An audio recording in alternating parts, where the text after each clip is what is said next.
Hai semuanya, kembali lagi di channel aku, Miamet. Nah, jadi pada video kali ini aku bakal jawabin pertanyaan kalian yang sering banget ditanyain di YouTube aku, di TikTok aku juga.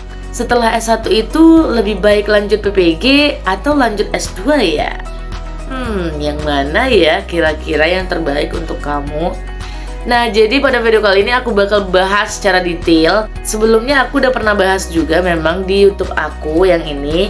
Nah, ini versi lamanya. Jadi aku itu bahas tentang PPG yang SM3T, kemudian juga PPG yang mandiri. Padahal di tahun 2023 ini udah nggak ada lagi. Sebelumnya aku udah pernah bahas juga di TikTok aku, yaitu udah 300-an ribu viewers. Pada video kali ini aku bakal bahas versi terbarunya untuk tahun 2023. Lebih worth it kamu itu pilih PPG atau kamu lanjut S2? Yang penasaran? Tonton terus videonya sampai habis. Enjoy!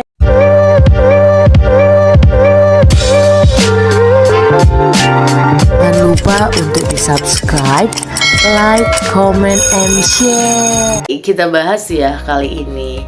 Banyak sekali memang yang bertanya ketika sudah lulus S1 lebih baik lanjut PPG atau S2. Nah, di sini aku bakal bahas dulu dengan pertanyaan-pertanyaan untuk kamu sendiri. Jadi kamu coba renungkan dulu gitu ya.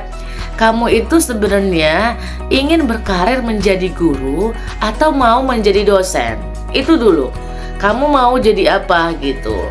Biasanya pertanyaan ini muncul dari lulusan S1 kependidikan. Kamu renungi dulu diri kamu itu sebenarnya mau berkarir menjadi guru atau mau berkarir menjadi dosen?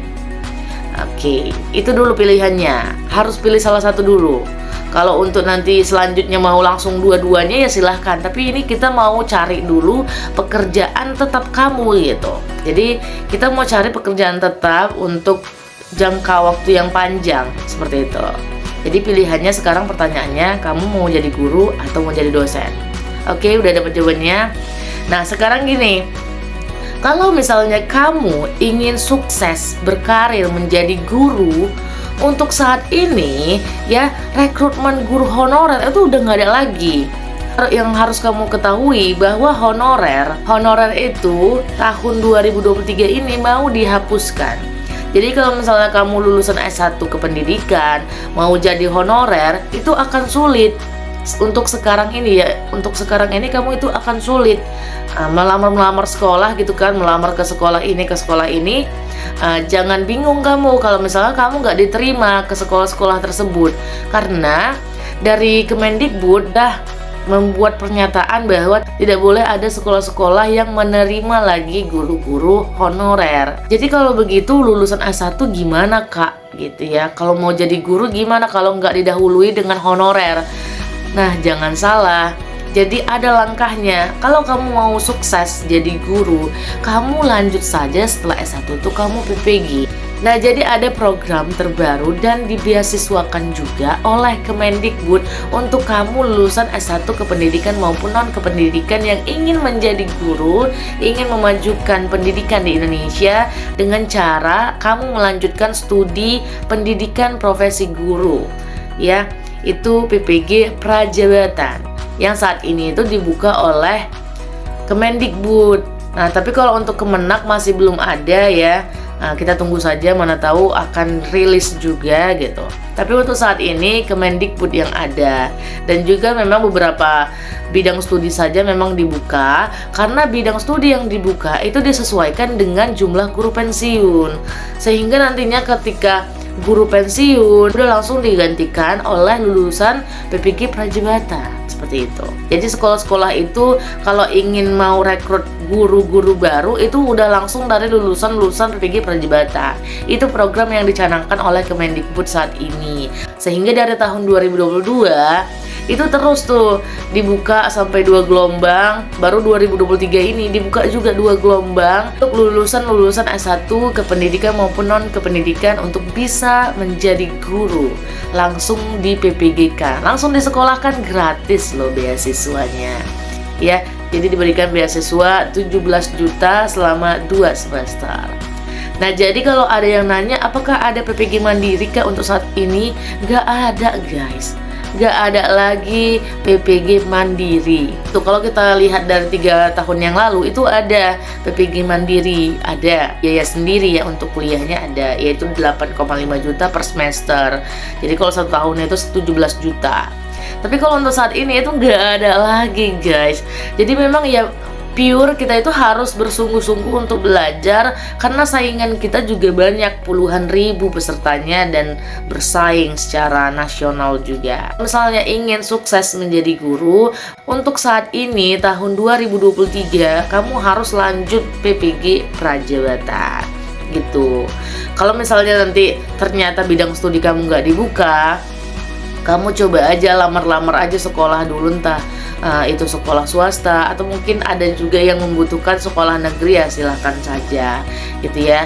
Tapi kuncinya kalau misalnya ingin mendaftar menjadi mahasiswa PPG Prajabatan itu tidak bisa terdaftar di Dapodik dulu gitu ya. Jadi syarat untuk ikut PPG Prajabatan kamu itu nggak boleh terdaftar di Dapodik ataupun Simpatika. Nah kalau misalnya kamu ingin berkarir menjadi dosen setelah kamu S1, lebih baik kamu S2 daripada kamu nunggu-nunggu nanti gitu. Nggak bakal bisa jadi dosen kalau nggak S2 sekarang ini. Nggak ada lagi dosen itu lulusan dari S1. Malah sekarang ini lagi dicanangkan bahwa dosen itu harus S3 lagi. Nah jadi lebih baik setelah S1 kalau ingin jadi dosen, kamu langsung aja memilih melanjutkan pendidikan S2. Nah sesuai dengan bidang studi yang kamu minati juga gitu. Misalnya kamu baru lulus nih S2, baru melamar ke kampus-kampus dan ternyata terpanggil untuk menjadi dosen gitu kan. Awal-awal biasanya dosen tidak tetap gitu. Nah bagaimana jalurnya ketika dosen tidak tetap ingin menjadi dosen tetap? Nah kamu harus belajar dari situ gitu. Aktif dalam publikasi, dalam pengabdian, dalam pengajaran. Misalnya kamu baru jadi dosen, lebih baik untuk mengejar punya NIDN. Itu dulu, NIDN itu yang terpenting untuk menjadi dosen. Setelah itu kamu belajar lagi untuk menempuh sertifikasi dosen. Nah bagaimana nanti jalurnya gitu? Harus minimal 2 tahun mengajar, atau mungkin nanti harus aktif mengisi BKD, lalu juga nanti harus lulus sertifikat pekerti AA, Applied Approach ya, yang kalau sekali tes itu 2 juta. Baru harus sering juga publikasi jurnal ya, baik nasional maupun internasional. Baru sering juga menerbitkan buku. Kalau misalnya kamu mau sukses di dunia dosen, kamu juga harus aktif dalam menerapkan Tridharma perguruan tinggi. Kalau dosen itu kan seminimal itu kan S2. Kalau misalnya mau sukses jadi dosen, lebih baik kamu nanti lanjut lagi ke S3 gitu ya. Sembari kamu jadi dosen, lanjutkan langsung S3 agar karir kamu itu juga lebih meningkat. Tergantung semua pada perspektif teman-teman gitu. Kita ini kan memikirkan jangka panjang. Kalau misalnya kamu ingin jadi guru, lebih baik sekarang itu kamu lanjut PPG. Misalnya mau jadi dosen, lebih baik kamu setelah S1 itu kamu lanjut S2. Bagaimana kalau misalnya kamu mau berkarir menjadi guru, tapi pengen S2 juga? Nah, itu lebih bagus gitu. Coba kita lihat dulu, kalau misalnya pengen jadi guru, lebih baik itu guru itu di awal itu PPG atau S2. Kalau aku sarani buat kalian, lebih baik guru yang PPG. Karena apa? Kalau misalnya guru-guru baru, misalnya yang kita umur 24 tahun lah misalnya, 24 tahun dengan dia udah S2 jadi guru, itu belum tentu bisa naik gajinya gitu, enggak. Apalagi misalnya dia udah lulus ASN, yang dilihat yaitu ketika dia lulus S1, itu dulu awalnya. Misalnya untuk di awal gitu ya, untuk di awal itu kamu perlunya PPG aja gitu. Tapi kalau untuk kita lihat jangka panjang, memang S2 itu sangat diperlukan juga untuk guru, karena semaksimal jabatan misalnya kan kepala sekolah. Nah kepala sekolah pun yang kebanyakan ya S2, jarang lah kepala sekolah itu S3. Nah jadi memang kalau guru itu memang semaksimal karirnya itu ketika dia pendidikannya itu S2. Jadi mungkin nanti jabatannya mungkin bisa naik gitu kan. di wakil kepala sekolah atau mungkin nanti jadi kepala sekolahnya dengan program lagi gitu kan, ikut program guru penggerak. Saran dari aku, kalaupun kamu pengen S2, lebih baik PPG aja dulu. PPG baru lanjut nanti S2, silahkan. Nah, aku bisa ngomong kayak gini karena aku udah ngalamin, udah S2 juga, lagi lanjut PPG Prajabatan, jadi aku bisa ngasih tahu kalian perspektif diri aku, dan aku juga udah pernah jadi dosen gitu. Jadi di sini aku ngasih saran ke kalian gitu, lebih baik yang mana pilihannya. Buat kalian yang memang ingin berkarir menjadi guru, lebih baik untuk sekarang kamu lulusan fresh graduate S1 kependidikan maupun non kependidikan, lebih baik lanjutlah PPG Prajabatan. Selagi program ini ada dan gratis, dapat beasiswa dari Kemendikbud. Misalnya kamu di sini ada yang lulusan S2 tapi pengen berkarir menjadi guru, silahkan. Tapi ketika mendaftar, kamu mendaftarnya itu pakai ijazah S1, pakai NIM ya, nomor induk mahasiswa ketika S1. Jangan salah, karena untuk PPG itu yang dibutuhkan ijazah awal, ijazah S1-nya, bukan ijazah S2. Makanya kalau aku bilang kalau ingin berkarir jadi guru, lebih baik S1 aja dulu. Nanti kalau misalnya ada rezeki atau mungkin setelah PPG, mungkin kan nanti udah berkarir nih, PPG Prajabatan kan siap untuk menggantikan guru pensiun. Keuntungannya udah aku share juga kan sebelumnya di video YouTube aku. Kamu itu bakalan dapat nilai afirmasi 100% lulus nilai teknis ya, ASN P3K. Nah, berpeluang besar lah kalau misalnya kamu itu ikut PPG Prajabatan, sudah lulus PPG, udah dapat sertifikat pendidik, kamu bisa melamar ASN P3K dan diprioritaskan gitu.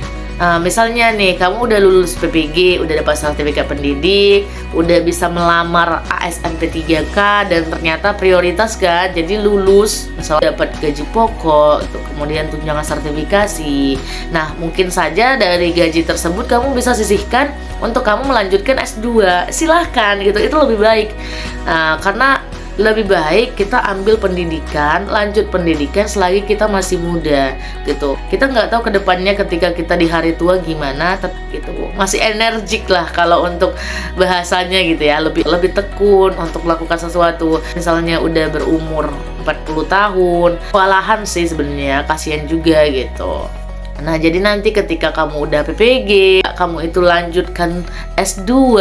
Nah, setelah kamu lulus S2, itu kamu udah stop gitu. Udah tinggal ngejar karir aja. Nantinya kamu tinggal menikmati hasilnya saja. Biar lebih fokus aja.